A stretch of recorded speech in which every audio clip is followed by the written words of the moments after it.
Radhe Krishna everyone and happy रूप चौदस। हाँ, तो आज रूप चौदस है और रूप चौदस को हम लोग नरक चौदस भी बोलते हैं। तो इसके पीछे ना बहुत इंटरेस्टिंग स्टोरी है। तो होता क्या, कई युगों पहले दो राक्षस थे, हिरण्याक्ष और हिरण्यकश्यप। ठीक है, तो हिरण्याक्ष जो राक्षस था उसने पृथ्वी माता का अपहरण कर लिया था और उनको नरक में ले गया था। आई मीन पाताल लोक में ले गया था। ओके, तो पाताल लोक में ले गया था।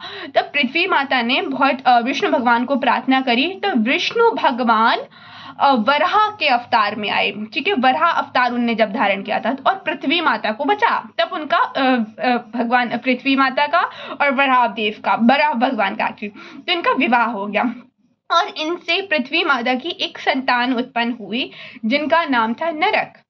अब उनका नाम नरक क्यों था? उनका नाम नरक इसलिए पड़ा क्योंकि जब उनका बर्थ हुआ था तो जो उनका हेड था ना, तो एक डेड बॉडी के ऊपर आ गया था, तो इसलिए उनका नाम नरक रख दिया। अब आते हैं द्वापर युग में।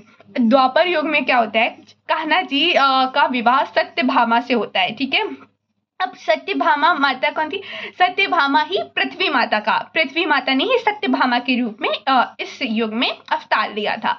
अब जो नरकासुर था वो जो मैंने बताया उनका बेटा नरक। ठीक है, तो वो आगे चल के उसने बहुत ज्यादा आक्रमण किया, बहुत देवताओं को परेशान किया, उनके खजाना लूट लिया, उनका मतलब सोने लूट लिया और सबको बहुत परेशान करता था वो। तो क्या हुआ, सभी देवता कान्हा जी के पास गए कि आपको ही कुछ करना पड़ेगा। और कान्हा जी के पास क्यों? क्योंकि कान्हा जी का विवाह सत्यभामा से हो गया था और सत्यभामा ही पृथ्वी, जैसे मैंने आपको बताया। और उनके पास जो नरकासुर था उसके पास क्या वरदान था ब्रह्मा जी का कि मेरा वध केवल मेरी माता ही कर पाए और कोई मेरा वध नहीं कर पाए, क्योंकि उसको ये था कि माता क्यों।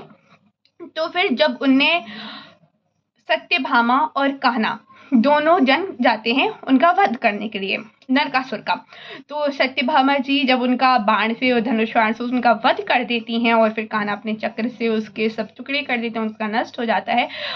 तो क्या रहता है, और वो ना बहुत सारी 16,000 गोपियों को कह लो या फिर 16,000 लड़कियों को है ना बंदी बनाए था। ठीक है, वो क्योंकि सबको ऐसे बंदी, तो उनके पास 16,000 लड़कियां थी बंदी। तब उनने कान्हा ने उनको भी आजाद कराया, लेकिन फिर वो क्या कि अब मेरे को तो कोई स्वीकार नहीं करे, मैं कहाँ जाऊंगी। तो वो सब लोग आत्मदेह करने के लिए जा रही थी। तो कान्हा ने कहा मैं आपको स्वीकार करूंगा, अगर कोई भी आपको स्वीकार नहीं करे लेकिन मैं आपको स्वीकार करता हूँ। तो कान्हा जी ने उनको स्वीकार करा और वो अपने महल लेके गए। अब नरक में रहने के कारण उन सब का जो रूप था या उनका जो तेज था वो चला गया था। सेम एज सत्यभामा जी जब वो उनसे युद्ध कर रही थी तो उनके अंदर का जो तेज है वो चला गया था। तो कान्हा ने उनको एक स्पेशल औषधि कुछ दी और साथ ही साथ उनको उपटन दिया कि आप इस उपटन को करें। तो आज भी ये कहते हैं कि अगर जो भी इसको तिल का तेल बताया जाता है, तो जो भी तिल का तेल पहले उसको लगाया जाता है और फिर उपटन किया जाता है, तो इससे आपका जो ब्यूटी है वो बहुत ज़्यादा इनहेंस होती है। तो इसलिए इसको रूप चौदस बोलते हैं और नरकासुर का इसमें वध हुआ था, इसलिए इसको नरक चौदस भी बोलते हैं। सो इट्स ऑल अबाउट रूप चौदस एंड राधे कृष्ण।